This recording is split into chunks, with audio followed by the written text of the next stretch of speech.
Yeah, but we'll make you full screen for this bit. Picking your nose during the intro. I'm not picking it. I'm sucking it. There's a difference. Welcome to Stretford. No, Paddock. I'm McKola, and this is McKola Joe Uncensored. I told you it was in the intro. I did tell you you're doing that in the intro. That's really upsetting. That's really upsetting. How you doing, Joe? I'm doing well, but I wish that had been put in there. That was a private joke between two friends. There he is. Look at this green and gold scarf. Till the club is sold. Well, I've had this for so long, you know, Joe. How long? Possibly 05. 06. Really? Yeah. It's an oldie. There's one of them at my mum and dad's house that I had from before, at least 10 plus years ago, because I had it before I moved to Manchester, and that was 8 years ago. So yeah, there's an old one knocking about at my mum and dad's as well. It's been a long time coming, this, hasn't it? How are you feeling? We haven't chatted about this at all. United are being sold. No. They've been put up for sale or partial sale. Correct. That's what I need to keep telling myself. And I tweeted today that it doesn't feel real. I keep expecting it to. Because, like throughout all this thing, like we've been protesting about the Glazers for so long that it just feels like we're just going to be protesting about them forever. Yeah. Like, when you're stuck with something and you just feel like it's never going to end. But yeah, it feels like there's light at the end of the tunnel now. But this could be a very slow departure for the Glazers. They could sell a part of it, another part, and then slowly back away. Or they could sell the whole thing. I think most people that put any serious money into United are going to want the whole thing. Yeah. And that's kind of what that Jim Ratcliffe alluded to earlier on. Like, he didn't want a part. He wanted all of it. The thing is now, we saw with Chelsea, you're going to have a whole load of different clubs coming forward. Sorry, not clubs, consortiums and different groups. And it could be a while, but it shows their intention at least to release some of, if not all of, the ownership of the club. And that can only be a good thing for Manchester United. I feel like they've got to a point now where they have drained so much. Look, the debt is around or more than what it was when they took over. Yeah. So the debt has moved, but really it hasn't moved since 2005. We're still lumbered with debt. They've coined in hundreds of millions in dividends. We've paid off so many loan repayments and this, that, and refinancing of debt and all that. Refinance, and like we're 1.5 to 2 billion in the hole. What's happened in the last few years is you've seen the European Super League.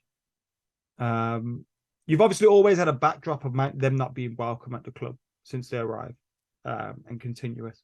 But then you had the Super League, you had those protests.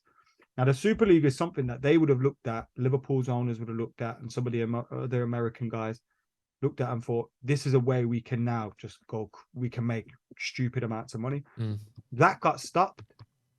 So now the Glazers are probably sitting there thinking, how can we make, kill it as more than we already have? I think the best way for them is to sell the club. It's not a coincidence, is it, that it's within 18 months or so of the Super League not happening or happening and then going back on it, that Woodward's gone, FSG are selling up, and the Glazers are selling up. Surely those things are linked somehow.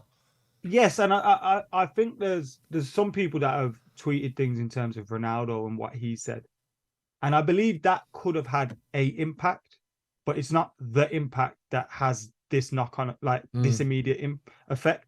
Like, there's been so many things that may be putting pressure on them to sell. You have to take your hat off to the 1958 and other supporters groups over the years that have continuously protested. Obviously, those are more recently, and all the protests that we see online by various different groups, like lobbying their sponsors and things like that. And Ronaldo even coming out and saying that, it means sponsors are like, we've got to renew our team viewer aren't going to renew. No. We need to renew that. I'm not sure about the Adidas deal, but there's various different things. We got to change the stadium. We got to change the training. We got so much investment that's needed at this club. They're not in a position to want to do it.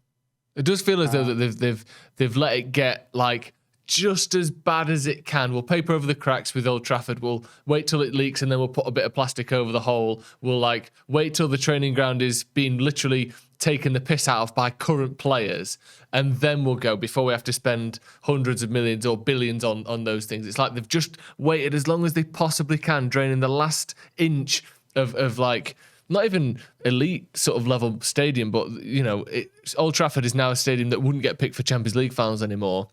When 20 years ago it would.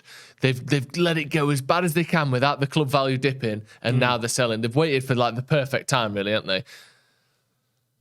It's for business-wise, you know, not obviously for us, but for them. Yeah. Yeah, in terms of maximising what them, and look what they put fuck all into it, and they're going to get a couple of billion out of it. Well, they're saying that the ultimately people are like that is a win for like. We'll be happy to see the back of them, but there's no real victory because they still win. They've got exactly what they wanted, but they fuck off, and that's what we want. We want them out of there. Yeah. So yeah. So but then it leads you to the question of where do we end up? Yeah. Well, this is the next bit. This is the fun bit now. We've got some absolute like Game of Frogger trying to cross a road of, you know, human rights abusers, nation states, more just American business. But there's almost no good end goal here. What is the dream scenario for you? Who or which people or which whatever is the ideal owner? Because we've got a list. And we're going to go through some of them, and I want you to give me a little yes or no. No billionaire is probably morally sound. You know what I mean? Yeah. So let me start by saying that. Secondly, I don't want to be owned by any state or anything like that. Mm-hmm. You know, when the Saudis bought Newcastle, yeah, as good as that would be for your football club, I kind of don't want the City situation. You've got to remember, Manchester United makes so much money. Whilst we do need investment, United can sustain themselves. We're not in a position like City where we need that injection to compete. You know what I mean? We just need to be allowed to spend the money that we got without some fucker sucking it out. So ideally, we wouldn't be state-owned. I like the sound of the Jim Ratcliffe one, but you'd imagine you'd imagine he'd be leading a consortium of some sort. Yeah. Has a past in sports. Like, his heart seems to be in the right place. Yeah. But again, do we really know these people? And also, having your heart seemingly in the right place doesn't always make for a good manager. Like Mike Ashley, in terms of sporting wise, he seems, you know, he's a Newcastle fan. He saw there seemed to be some level of like, oh, he kind of gets it. He wore a black and white tie every time he turned up and had a pint.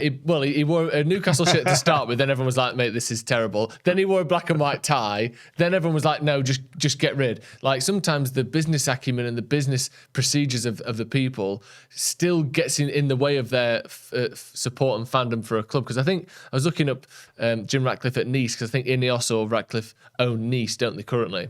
Well, it's Ineos who would... It's led by Jim Ratcliffe, but it's Ineos, isn't it? It's not. Yeah, it's not him on his own. And you'd imagine there'd be other backers as well. He'd lead other people into a partnership or consortium with him. Yeah, but at Nice, it seems to be very much a mixed bag at the minute. They've not really got any better. They've kind of gone down this like ex-Premier League players signing policy. They've got people like Aaron Ramsey there and Ramsey and Barkley and that. Yeah, and you kind of think, you know, they're decent players, but whose idea is it to do that? Because it's not really working at the minute. But also we know that not every good thing that happens when an owner is there is down to the owner, and not every bad thing that happens is down to the owner. So I wouldn't necessarily say because they've made bad transfers that's Jim Ratcliffe's fault, because there are plenty of clubs with good owners who are shit and make bad decisions all the time. So, you know, I wouldn't necessarily blame him for that. But he seems to be the one that everyone is most happy with. Another option is reported in across the media today is Apple. What a 2 trillion market cap Apple. Give me your thoughts on that. We're talking Trafford, Eric 10, you know, Jobs. Eric 10 Jobs with his little turtleneck coming into work next week. You know, you can get the Fred Max, which is just a bigger version of Fred. Scott McTominay, some people call him. Like, I'm an Android guy, so, you know. Oh, come on. Do you know what? Yeah, Apple again. Like, I don't want to be linked with Apple, but it's probably again someone's going to point out the absolute scumbags. It's Yeah. probably got like slaves making their phones or something. Someone's going to comment. It's probably true, and it's like, but if Apple bought your club, I'd be more happy that it's been state back. Yeah. And also, we'd be the richest club on earth because I don't think any other club is worth $2 trillion, which is what United would sort of be worth by default if we were owned by Apple. That'd be quite fun, I think, Apple owning Man United.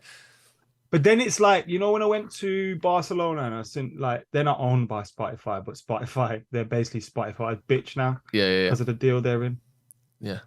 And it was just Spotify everywhere, and it's like, fuck it now. It's never too early to play Christmas music, and it's never too early to start thinking about Christmas gifts. Whether it's for a friend or for yourself, Manscaped is here to provide you the perfect gift this Christmas. And what is that gift, I hear you ask? That is the gift of a smooth and well-maintained sack, cock and arse. Yeah, thanks to Manscaped, this show is sponsored. And if you use the code Paddock20, you will get 20% off and free shipping when you go to manscaped.com. The link is in the description. Go and check them out now. Now, here's the thing with Manscaped. Yes, it helps trim the downstairs region, but it's not just that. It helps with my confidence, yeah? The mental side of the beautiful game, right? Because now when I take my trousers off, I know what gets seen will be enjoyed by all. Yeah, I can see it more clearly. There's less smells, there's less problems, there's less sweat because Manscaped have you covered across the board. It's not just their exclusive Lawnmower 4.0. There's also ball deodorants, ball toners, yeah, to keep that thing smelling, to keep that thing in perfect working order no matter what. There's also the Weed Whacker ear and nose hair trimmer. There's also the Weed Whacker ear and nose hair trimmer with proprietary skin-safe technology. There's also a 4000K LED light on it to make sure that you can light the way like Rudolph this winter season. Now that you've groomed the candy cane, it's time to make sure you don't smell like a reindeer with the Platinum Package shower products, yeah? All of Manscaped shower gear is sulfate-free, vegan, and it's made to have your skin feeling hydrated and smelling fresh. But the smelling good doesn't just stop in the shower. Like I said before, you've got the Crop Preserver ball deodorant and the Crop Reviver ball toner to give it that little tss and get rid of the stank all day long. Once they touch your sack, you'll never go back. The Platinum Package 4.0 is sitting under the tree and it's guaranteed to put anyone in the holiday spirit. And for the perfect stocking stuffer, add the brand new Body Buffer, an incredible body scrubber that makes exfoliating easy and makes you cleaner than that old bloody loofah you've got knocking about smells like mold. To get 20% off and free shipping, make sure you go to manscaped.com and use code Paddock20 to get 20% off and free shipping. That is manscaped.com with code Paddock20 to get 20% off and free shipping and get your jingle balls ready for the holidays. What is your one criteria there? Right, give me some bullet points. Give me a little list. What the new owner has to do. I don't want to be state-owned. Okay. I don't want to be state-owned. And what about how they run the club? Like you said, they don't necessarily need to put their own money in. Just let us just let football people do the football things and let United spend what they make. Yeah. Obviously, I expect someone to make money out. Like it's a business. Do you know what I mean? Yeah. But your end goal can't be, we're gonna milk this cow dry. Like, look after the football side of things. Exciting though, isn't it? Like it's as simple as that, isn't it? Just look after the football side of things. Bring in Edwin van der Sar and that. What about in terms of redevelopment of the stadium, the training ground facilities, that sort of thing? I think that goes without saying. I think anybody that buys the club would be looking to maximize value, probably reinvest in a stadium, which would then lead to things like, Spotify, Old Trafford. It will lead to those things. I mean, just down the road, you've got Emirates, Old Trafford, the cricket ground. You know what I mean? It will lead to those kind of things, but probably better than having the Glazers. What about Green Ranger passed away? I saw that. That was sad, man. Yeah, really sad. Did you watch Power Rangers a lot? Yeah, let me get his name so I can pay proper respect. Yeah, it's only right. Because that's just rude of me, isn't it? Yeah, it is rude. Green Rangers, Power Ranger. Who's your favourite Ranger? Jason David Frank. Rest in peace to him. Yeah, it was him. I'm Red Ranger. I always wanted to be red or green. I like the white one. I mean, of course you did. I wish I hadn't said that immediately as soon as the words left my mouth. I knew it wasn't right. You love a white suit. You love it. Do you know the white one, but have like the gold kind of like bits on it? And the hood. Yeah. I say Ranger. Just some blokes from the deep south that I got mates with a few years ago. No, the white, gold, and black. Yeah, it was sick. Fucking ace with a little sword thing, a little sword piece. Green Ranger's the man though. He used to remember when he turned up and fucked everyone up. Yeah. What did he used to turn into? That big little megamorph thing. Yeah, mega morphin time. Yeah, fucking loved all that. So you want the Power Rangers to take over at Man United then, do you? Would that be the ideal scenario? Oh, mate, that would be amazing. Imagine that. Yeah. Manager has to go for meetings with Zordon. It's only right. Listen, Zordon. He'd keep him in check. Did you ever watch the Power Rangers film? Yes. Do you know the one where he fell asleep, the clown? You joking? Yeah, what an idiot. Do you know where it turns into that purple ooze? Yeah, oh, mate. I think we've had this conversation before, but I really want to get gunged. Yeah. Why? How can we make that happen? What do you think it's made out of? Can you write into Dave Benson Phillips and tell him you want to get your own back on me? Because like when we're in the lift, I fart or little silly things like that. That's how you get on it, isn't it? Well, apparently, my dad, he always farts around the house when my friends are there. When he picks us up from school, he plays such embarrassing music. God, Dad, why have you got? And he turns into the school like with his windows down. God, Dad, it's so annoying every time. I hate it when my dad comes in when we're doing sleepovers and everyone's asleep and he lies next to my friends. Boo! I hate you, Dad. Dave Benson Phillips got a worried look on his face. Dave Benson Phillips is like, call the number. Call the number. Anything else you want to tell us about your dad? Yeah. Apparently, Gunge, that was widely used on television, is an industrial powder thickener, hydroxyethyl cellulose, a widely used gelling and thickening agent. Alternatively, items can be used for gunge, such as eggs, saucers, as well as other messy items. But they always make it like a luminous colour. Yeah, it's got to be. Like that. I think remember that toxic waste sweet stuff. Yeah, you used to get that. Yeah, rot your teeth out. The thing is, they've got to make it luminous because otherwise it would resemble some sort of bodily fluid too much. Like if it's red, it's blood. If it's yellow, it's sort of pus or discharge. If it's white, it's, let's face it, milk. Oh yeah, milk. Yeah, milk. Trouser milk. And if it's man milk. Yeah, man milk. If it's what other colour? Green again. Pus. Do you know what I mean? It has to be blue. No, but green is very Goosebumps style. Did you used to watch that? Yeah, I used to love that. Viewers Did you beware. watch Demon Headmaster? Oh, I love Demon Headmaster. We drove to France one year. It took us 28 hours, and we listened to a 24-hour, 8-cassette tape of Demon Headmaster all the way. It was one of the best trips of my life. It involved a character called DJ P, who was the biggest DJ of the time, and no one saw his face. And then one day he arranged the biggest concert in town, and he was going to take his mask off, and everyone was chanting, "We want to see DJ P, his face, his face, his face." And then he took his mask off, and it was the Demon Headmaster, and he just fucking blasted everyone with his eyes. God, that takes me back. What a day that was. So yeah, I did watch Demon Headmaster. Did you? Yeah, it was good. It was very good. It was so good. What have you Gargoyles been up to then? Was good. Go on then, what else have you been up to? Tell us then. I ain't seen you in ages. Not a lot, just been watching loads of World Cup. I've enjoyed it more than I thought. Cuppy. Do you like World Cuppy? Nice, isn't it? Who's been your favourite team so far? Who's Saudi impressed Arabia. you? Yeah, that was good, wasn't it? That was fun, innit? So good. Can you imagine what that so many people did you see the picture I sent you, the fella in a Saudi Arabia shirt with Messi on the back? Do you think that man was either from Saudi Arabia or Argentina or neither? I imagine that fella who's a Saudi football fan. Yeah. Repping his football team, but he loves Messi. Yeah. And I imagine that's how most of the people that were supporting Saudi Arabia were in that stadium. Mm. And they were probably thinking like, we're going to get to see Lionel Messi and when he scores and they're getting to see all that against our team. And I think they were just happy to see that. Yeah. Like Messi against Saudi Arabia, this is amazing. And then they win. I tell you what, though, start Lisandro Martinez, none of that happened. No. Didn't concede a goal after he came on. It Where did genuinely, Otamendi come from? honestly, as if you'd play, what is he, a 34-year-old Nicolas Otamendi, who isn't even as good as Martinez when he was 24, over Martinez, who's been one of the best defenders in Europe this season. Just ludicrous. It serves him right. Yeah, it does. I don't mind because then Martinez is fit for us. Yeah. But I imagine he would have been gutted. You know what I mean? Yeah. That's what I keep thinking of, how gutted the players are. I was buzzing for Marcus Rashford.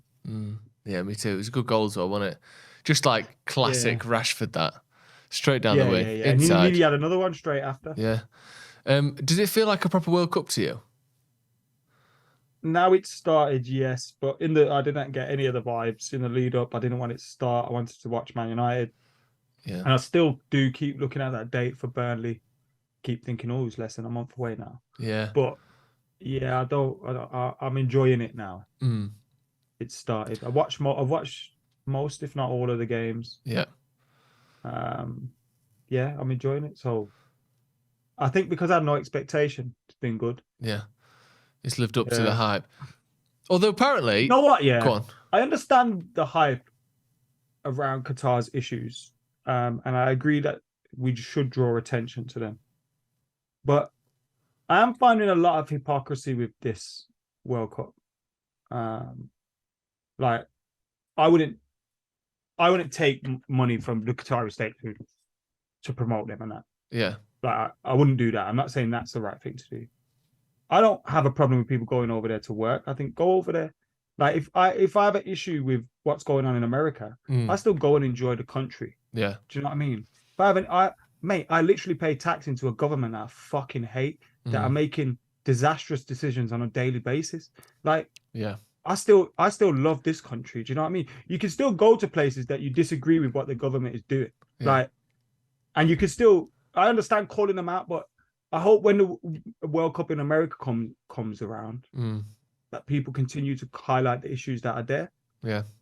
Because there's a bit of like, oh, we're better than everyone else kind of vibe around things. Do you know what I mean? Yeah, definitely. Like, things aren't perfect here, bro. We got the issues with immigration and that we have here, how people are getting treated, and look how the corruption in our government and that, how much money they take robbing us blind for. Look at America, like some of the issues going on over there at the moment with women's rights and all that. So I just hope they keep the same energy. Yeah. I don't have an issue. Like, I always speak about social issues, so I'm not going to say, oh, don't speak about social issues. But just keep the same energy at the next World Cup then. Because I know that there'll just be videos of people shopping in LA and all, like, do you know what I mean? Yeah. It's going to be palm trees and like Hollywood. Woo! Yeah, motorbikes and all that. Yeah. Which is obviously great. When I went to LA, I loved it. Yeah. Still. But yeah, if we want to make the World Cup about highlighting issues, then let's keep doing that. Which I think is the right thing to do, and I think that's. But even with the Russia World Cup, the only issue that I remember really being highlighted was the hooliganism one. Do you know what I mean? There was a football. I remember there being stuff on the homophobia stuff as well. I think I do remember. Okay, maybe I'm wrong then. But yeah, it becomes tricky, isn't it? Because also the other problem with the Qatar thing was that they shouldn't have been awarded it. They were awarded it through corruption. So even from a footballing perspective, all of the World Cup bids are through corruption, though. That's true.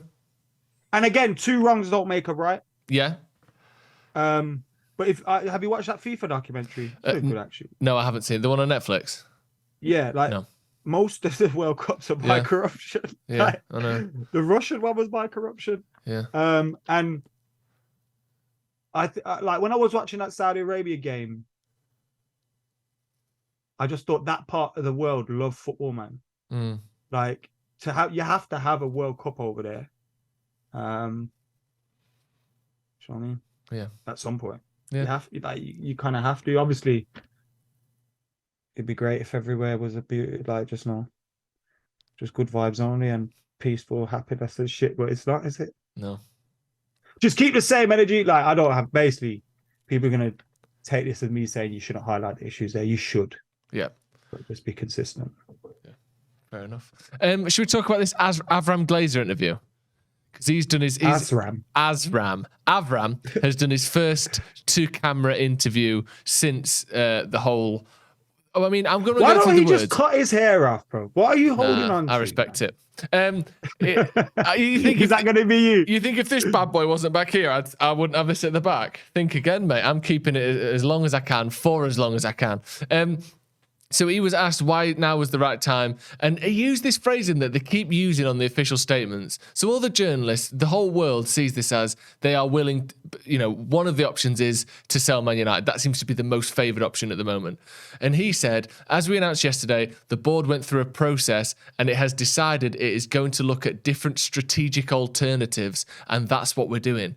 And then someone said, on why fans feel his family should have sold the club years ago. He said, once again, we're going through a process. We will look at different strategic alternatives and we will see where it leads us. I appreciate you talking to me tonight, and I'm going to wish everyone a happy Thanksgiving. Why do we have to keep using this word, different strategic alternatives? Alternatives to what? Owning the club? What does that even mean? The Glazers and this club, they like to, it's like you mentioned papering over the cracks earlier. So they like to present things as everything is like, they've been promoting this vibe that they are what's best for this club and all that. Yeah. Now all of a sudden it's what's best for the club is that we sell part or all of it. It's like, there's a shifting of the narrative, and they try and make it out as if they are doing things for the best and all that. I suppose there's 2 reasons for that. One is PR, and the second is things like the share price and stuff. They come out and go, fuck me, we need to sell. And that's their statement. Like, you know what I mean? The share price plummets. Straight down. Like, oh, shit. We've got to sell it. So I think they have to allude to the fact that maybe they don't really want to, but if they do want to sell, them saying they don't want to sell the whole thing puts them in a better bargaining position, doesn't it? It's weird though, isn't it? Because when you look at United's share price, it's basically been roughly the same. So if I go over the max term of United's share price since it came on the market, it started off in September 2012 at like $16, $15. It's now $18. 10 years later. So the share price has gone up a small amount. And as recently as of July this year, it was lower than it was when it was put on the market. And it spiked because of this news. Yeah, and it spiked because of this news in recent days. But the value of the club isn't really even linked to the share price, is it? Because the shares you can buy hold no water at all in terms of decision making at the club. They're a different class of shares. Not in terms of control and power, but what it does give is a market, almost like a market value, doesn't it? Yeah. So if you've put X amount of your club on the market, and that is now worth, let's say they put 10% up, and it's worth 250 million on a stock exchange at the moment. That means your club's worth 2.5 billion. Well, United's current market cap is 3 billion, which obviously is they want more for it than that. So it's weird. It's like all of it's all just fake, isn't it? Like you can't if you buy all the shares that are available, that you don't own Man United, you own but there's not these shares. You'd own Class B. I think they're called Class B shares, and you'd only own. I think the Glazers own, is it 69%, 70%? Yeah. Remember when Gary Neville was talking about it? Were you with me that day? They cut out the best bit, didn't they? Yeah, they did. When they were saying about 69% of the ownership. And what did you say? So Gary said the Glazers own 69%. I said that makes sense because they've been fucking us. Don't mean it's good stuff. They cut it out of the overlap. Yeah, well, it's in here now. That's all that matters. But yeah, it just all feels like just ridiculous, doesn't it? I mean, I think that means nothing to me and you in it. No, with a layman, people will understand that somewhere. Yeah. But hopefully it means they're fucking off, and hopefully it's a quick one. But who knows? Who knows? Do you have any worries about like Ten Hag or, maybe not worried, but the likes of Richard Arnold and John Murtaugh, who have not been there for very long?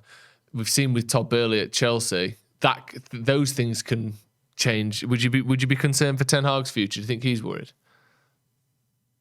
No, I think they in the last financial results they pretty much said they weren't going to invest in the January transfer window, didn't they? Yeah.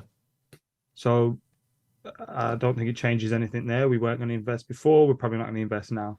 Although Ronaldo leaves some wiggle room, maybe. Imagine we haven't even spoke about that. Too much gone on this week. That's why. It's mental, isn't it? Our biggest ever player has been sacked, basically, or left. But I hope it doesn't have any. I imagine it won't, because they've got to sustain the club. Us being in the Champions League next season is probably better for them in terms of selling the club. So yeah, hopefully they don't fuck us about. But I'm confident in Erik ten Hag. What if a new manager comes in and sacks him? How would you feel about that? New owner. Sorry, yeah. They have to be an idiot. Mm-hmm. Who is available at this moment in time? Zidane. Or even at a club that you could get. All right, Zidane. That would be a better choice than. I don't think Zidane's a better choice than Ten Hag, and that sounds crazy, but. In terms of rebuilding like a long-term thing, I'd rather have Ten Hag as well, but you could see why a new owner might be like, fucking hell, Zidane's available. Let's come in, loads of money, give him 20 million quid a year, whatever, match whatever Simeone is on at Atletico, and get rid of Ten Hag. To me, that would be... I don't know what Chelsea fans thought of the Tuchel Potter situation. I know that he'd lost a few fans Tuchel, hadn't he, because he'd not been winning games. I'd be devastated at that. But I would be I would be absolutely devastated if a new manager came in and that don't got rid happen. of Ten Hag. Ten Hag continues to prove his worth as a Man United manager. That only happened, and you see it a lot of times. I mean, Steve Bruce was even given a little bit of time by the Newcastle owners. Like, you get some time under them in it. And then obviously, if you're not flex, but the owners we hope are going to be better owners than the Glazers. So you'd imagine it'd be easier for him under them, so there'd be less friction. How would you feel if the new owners came in and they were sort of a nation state, or it did seem to resemble some kind of sports washing exercise? What would your stance be on that in terms of going to games, supporting the club, and that kind of thing? I'd still go to games. I mean, I've gone to games when the Glazers have been there, and I had a decision to make there. Yeah. But I'd be gutted. Yeah. And I don't want us to... We don't need to be used for that. We don't... and people are going to say, I don't care what state, the British state, same. United Anywhere. State, any state, I don't want to be used by a nation to prop up whatever they're doing. Like, I just... No. And we don't need to be. No. This is what I was saying last night. Like, I don't even need the owners to invest their own money. All you have to do is buy the club with your own money. Obviously, don't put the club into debt for the sake of buying it. Spend your own money to buy the club, and then from there, let it run as a self-sustaining business. Don't take dividends out, and let the profits that the club makes go back into the club. That is really all I ask. And then even if it got to the point where we wanted to reinvest in a stadium, if they had to take a loan out for that purpose, like Tottenham have done, I could stomach that. I could stomach something like that. Like, I'm less touchy about naming rights and things like that now as well. Oh, yeah. To like obviously I don't want the ground changed completely. I'd rather it still be called Old Trafford, but yeah. If it was something Old Trafford or Old Trafford, like, yeah. Cool, but yeah. Like if it's called like the Coca-Cola Old Trafford, or because someone's going to have to make money whatever. somewhere, bro. Yeah. Like they're not going to buy it just out of goodness of their heart. No, I don't think that. I don't think there's a person in the world who is capable of that financially, who has any reason to do it. I don't think there's a United fan because to buy it just for a laugh, you need sort of 10 times the value of the club, don't you, to not really see it affect your bank account. I don't really like it. I don't really like it. The idea of it. Something like Apple or Ineos or something. It is more palatable, isn't it? Yeah, definitely. But someone's probably going to flag something up to me, and it's going to make me think, fucking hate them. Yeah. I would rather someone buy the club as a way to make money than as a way to deflect from their kind of like as a PR exercise, personally. But wasn't that what the Glazers were? Yeah, but they didn't do it. There's multiple ways of doing it to make money. Like FSG at Liverpool have done it to make money, but they got the right people and they got football people in beneath them because they thought the best way of making money is make this team successful again. Whereas the Glazers thought they're already the most successful team in Europe. Let's just ride this out until we can't get any more from them. Ultimately, someone that wants the club to be successful. Yeah, there you go. As a football club, yeah, commercial success will follow. Yeah, and if they make money out of that, cool. Yeah, but don't fuck with the fans or the football, and don't jeopardize the club's future because that's ultimately what the Glazers were doing. The Glazers were jeopardizing our future because if they fucked off and let's say the TV money bubble burst and all these things happened, and I don't know, imagine COVID lasted for 4 years. I don't know, you know what I mean? We would have been in huge debts, bro. We would have been fucked. Yeah. So I don't want the club to be jeopardized, and I would rather us not be used for any sports version. It's exciting, though, isn't it? It's exciting. We were talking Jay was talking to Kieran Maguire earlier, and he was saying that he thinks that it's likely to be done before the summer transfer window because any new owners would want like a sort of the start of a season to take over. You don't really want to be taking over halfway through because how that can affect the performance on the pitch and stuff. We could go into next season with new owners. Is 21 coming, Joe? It's at some point. Right, let's talk about Ronaldo actually quickly. Spared about 17 million quid on his wages. Initially, obviously, like you said, the report was that we weren't going to be signing him in January. Then there was like Telegraph, Athletic, a few people saying now Ronaldo's gone, that might change. Tony. Are you happy he's gone? Who do you want to replace him? Ivan Toney. Or Osimhen. Big money players then, Ivan Toney. Ivan Toney, I think you could get him for half the price of Osimhen. What was the other question? Are you happy he's gone?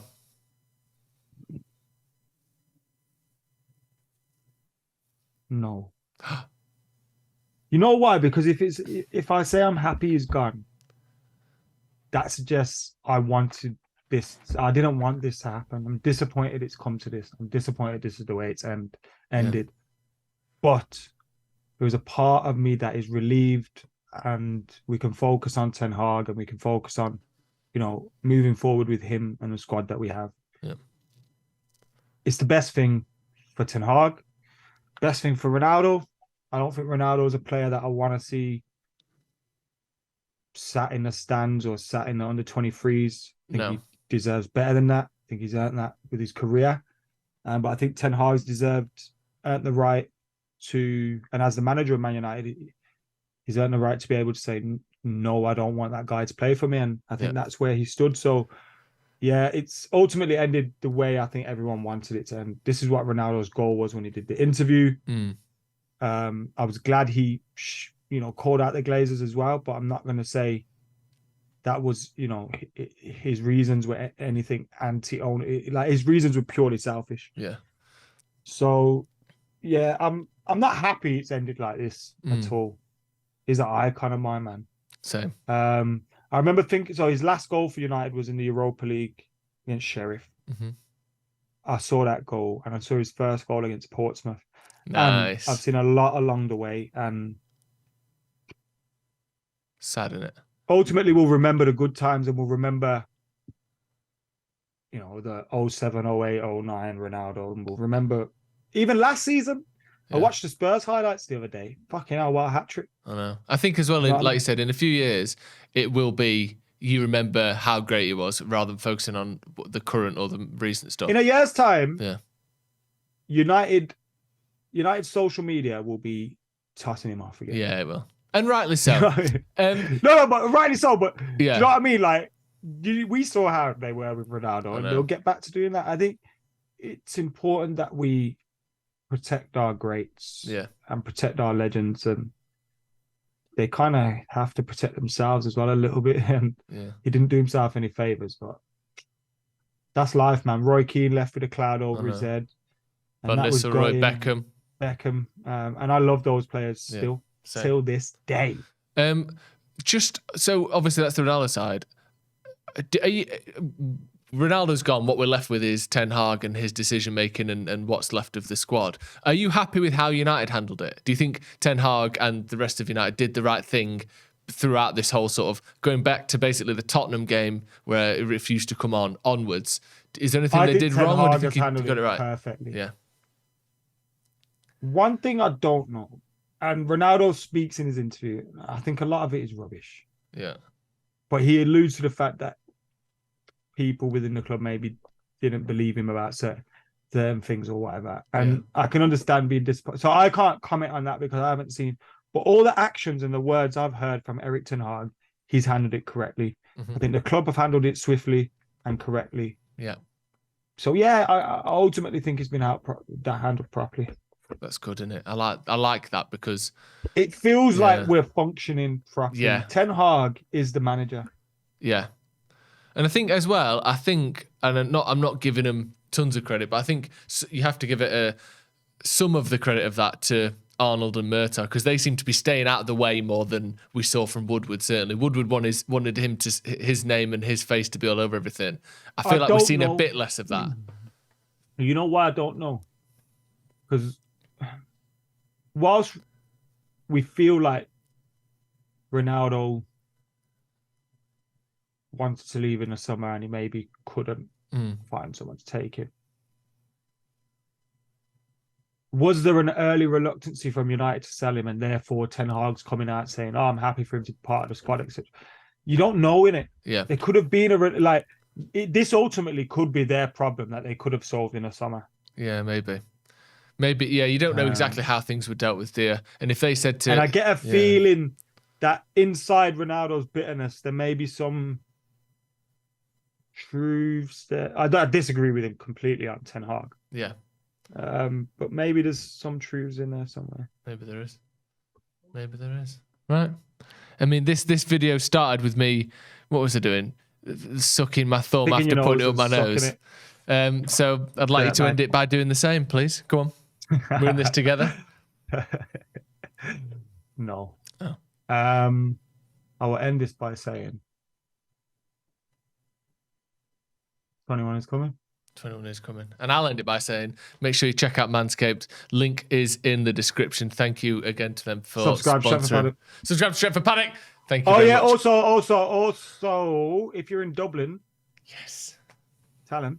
On the 30th of December, me, Adam, Steve, Jay, Brian McClare, with our first ever live show in Dublin on the 30th of December. Get yourself down there. Come see us. Come meet us. Come chat to us. It will be the show of a lifetime, or certainly the show of our lifetime, because I've never done it before. So it's going to be phenomenal. Tickets for that link is in the description as well. So make sure you check that out as well. Be there or be square. Be square. That's not it, is it? Yeah, that's it. Is that it? Yeah.